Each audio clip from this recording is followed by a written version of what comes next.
নমস্কার বন্ধুরা, আমি ফাইনালি এইমাত্র বাড়ি ঢুকছি।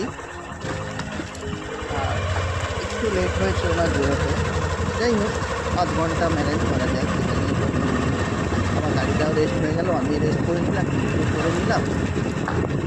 এই যে ঢুকলাম আমি, তোমাদের সাথে আজকে শেয়ার করবো আজকে কী কী